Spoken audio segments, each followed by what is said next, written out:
ہر ایک انسان کی قیامت اس وقت آ جاتی ہے جب وہ فوت ہو جاتا ہے. یہ چھوٹی قیامت ہوتی ہے. بڑی قیامت کب آئے گی؟ اس سے پہلے کچھ نشانیاں ہوگی.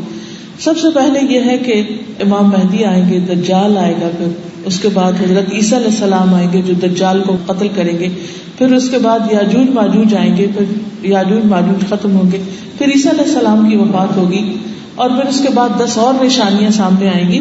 پھر اور کچھ نشانیاں ہوں گی کہ جس میں سورج مشرق کی بجائے مغرب سے, ایسٹ کی بجائے ویسٹ سے نکلے گا. پھر اسی طرح 3 بڑے زلزلے آئیں گے, اور جو بڑے کانٹیننٹس ہیں وہ کٹ کے الگ ہو جائیں گے.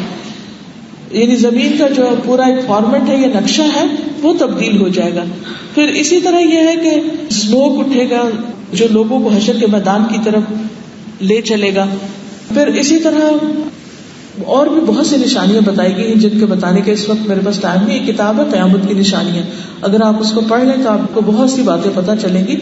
چھوٹی بڑی تقریباً 60 سے زیادہ نشانیاں ہیں جو ہوں گی. پھر اس کے بعد انشاءاللہ تعالی قیامت آ جائے گی. جب قیامت آئے گی تو سب سے پہلے سور پھونکا جائے گا. آپ کو سور کے بارے میں پتا ہے کہ کیا چیز ہے؟ ٹرمپٹ. اس میں بلو کیا جائے گا, اور ٹرمپٹ میں بلو کرنے کا وقت کیسا ہوگا کہ حضرت اسرافیل علیہ السلام جو سور پھونکنے والے فرشتے ہیں, صاحب السور, وہ کیا کریں گے؟ یعنی کہ سور کس طرح پھونکیں گے؟ کہتے ہیں کہ وہ ایک ہارن کی طرح کی ایک چیز ہوگی کہ جس کے اندر وہ بلو کریں گے.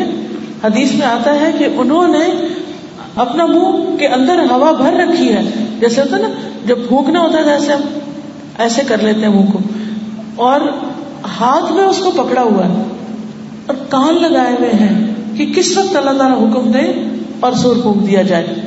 تو اللہ سبحانہ و تعالیٰ کے حکم سے وہ سور پھونکیں گے, اور سارے زندہ لوگ جو بھی دنیا میں ہوں گے وہ سارے کے سارے فوت ہو جائیں گے, اور وہ سخت گھبراہٹ کا وقت ہوگا.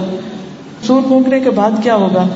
صرف انسان نہیں بن جائیں گے بلکہ ساری مخلوق ختم ہو جائے گی. سمندروں کی آگ بھڑک اٹھے گی, یعنی جتنے بھی بڑے بڑے اوشنز ہیں یا سمندر ہیں وہ اذا البحار فجرت, بھڑک اٹھیں گے, پھٹ جائیں گے. پھر اسی طرح جانور سارے اکٹھے کر دیے جائیں گے. زمین پر شدید قسم کے زلزلے آ رہے ہوں گے, اور پہاڑ اپنی جگہ سے چل پڑیں گے. پہاڑ کیسے ہو جائیں گے؟ دھنی ہوئی روئی کی طرح, رنگین روئی کی طرح ہو جائیں گے. اور اس طرح سارے کے سارے لوگ ختم, اور ستارے ٹوٹ جائیں گے, سورج چاند بے نور ہو جائیں گے, اور اس طرح ہر چیز ختم ہو جائے گی. اور اس کے بعد جب تک اللہ چاہے گا انسانوں کو مارے رکھے گا. پھر دوبارہ سور پھونکا جائے گا, پھر لوگ اپنی اپنی قبروں سے نکل اٹھیں گے اور اٹھ کر حشر کے میدان کی طرف بھاگنے لگیں گے جہاں ان کا حساب کتاب ہوگا. زمین کو ایک بالکل میدے کی سفید روٹی کی طرح بالکل پلین بنا کر چھوڑ دیا جائے گا, جس پر سارے انسانوں کے کھڑے ہونے کی جگہ ہوگی, اور سارے فرشتے آ جائیں گے ایک آسمان سے, دوسرے سے, تیسرے سے, چاروں طرف سے زمین کو گھیر لیں گے. 50,000 سال کا وہ دن ہوگا حشر کا میدان, جس میں وہ انتظار کر رہے ہوں گے کہ کس وقت اللہ سبحانہ وتعالیٰ ہمارا حساب لے. پھر حضرت آدم کے پاس جائیں گے, حضرت نوح کے پاس جائیں گے, حضرت ابراہیم, حضرت موسیٰ, حضرت عیسیٰ کے پاس, لیکن وہ انکار کر دیں گے کہ ہم اللہ تعالیٰ سے کچھ نہیں کہہ سکتے, آج ہمیں اپنی جان کی فکر ہے. پھر حضور صلی اللہ علیہ وسلم کے پاس آئیں گے. اس وقت اللہ سبحانہ وتعالیٰ ان کو اپنی ایسی حمد سکھائیں گے جو اس سے پہلے کبھی نہ سکھائی ہو. پھر وہ اللہ تعالیٰ کی تعریف کریں گے. اللہ سبحانہ وتعالیٰ فرمائیں گے کہ اب اٹھے, مانگے, جو آپ مانگیں گے دیا جائے گا. تو آپ یہ ریکویسٹ کریں گے, شفاعت کریں گے کہ یا رب العالمین حساب شروع کیا جائے. پھر حساب شروع ہوگا, اور اللہ سبحانہ وتعالیٰ اتنی تیزی سے حساب لیں گے سب کا کہ جیسے صبح سے لے کے دوپہر تک سب کا حساب تمام ہو جائے گا. سب سے پہلا حساب جس کا ہوگا وہ علماء ہوں گے, یعنی جن کے پاس نالج ہے, ان کا حساب جلدی ہوگا, وہ جلدی فارغ ہو جائیں گے. اور جتنا جتنا آپ سیکھتے چلے جاتے ہیں اتنا اتنا آپ کا وہاں کھڑا ہونا کم ہوتا چلا جائے گا, اور آپ جلدی فارغ ہو جائیں گے. دنیا میں بھی آپ دیکھیں کہ جو لوگ بہت پڑھ لکھ جاتے ہیں پھر ان کے ساتھ VIP ٹریٹمنٹ ہوتی ہے, ان کے ہر کام جلدی ہو جاتے. اسی طرح جو لوگ دنیا میں نیک کام کریں گے آخرت میں ان کا حساب کتاب جلدی ہوگا.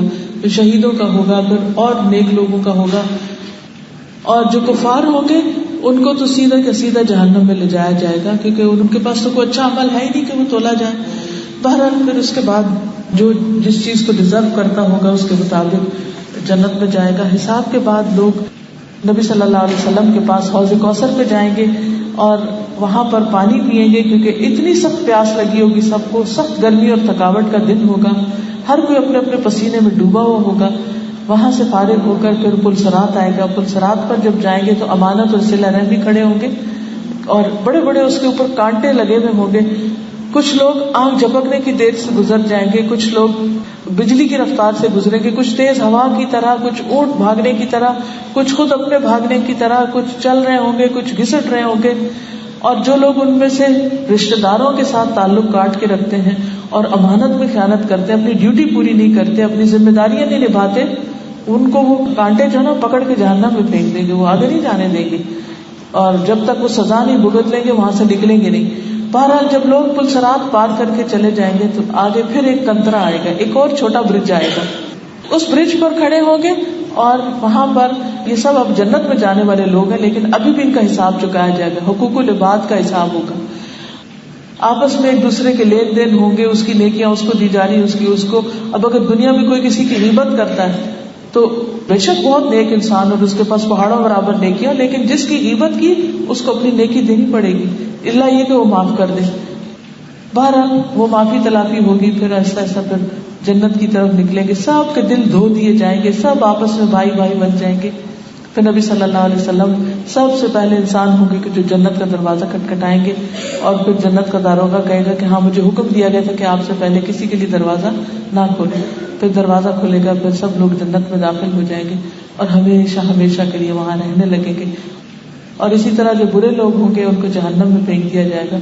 جہنم کے 7 دروازے ہیں اور جنت کے 8 دروازے ہیں. کچھ لوگوں کو جنت کے ہر دروازے سے آواز آئے گی, اور کچھ لوگ ایسے ہوں گے کہ جن کو جہنم میں ان کے اعمال کے مطابق ان کے دروازے سے گزار کر اس لیول پر ان کو بھیج دیا جائے گا. تو پیاری بیٹیوں, پیاری بہنوں, یہ ہے وہ دن جو ہم سب پر آنا ہے, جس سے ہم بھاگ سکتے نہیں. اس کی تیاری ہمیں آج کرنی چاہیے. جو کچھ ہم کر رہے ہیں ہر کام کوالٹی کا کرنا چاہیے, اور اللہ سبحانہ تعالیٰ کو خوش کرنے کے لیے کرنا چاہیے. چاہے ہم کتنا بھی تھک جائیں, چاہے لوگ کچھ بھی اپریشیٹ نہ کریں, کوئی بھی ہمیں فائدہ نہ ہو, لیکن پھر بھی ہمیں اپنی آخرت کی فکر کرنی چاہیے. اور اس کے لیے سب سے پہلی چیز جس کا حساب ہوگا وہ نماز ہوگی. اپنی نمازوں کی پابندی اور اس کو پوری اچھی طرح سیکھ کے, وضو کیسے کرتے ہیں, نماز کی شرائط کیا ہے, کن چیزوں سے نماز نہیں ہوتی, ان سب چیزوں کو اچھی طرح سیکھ لیں.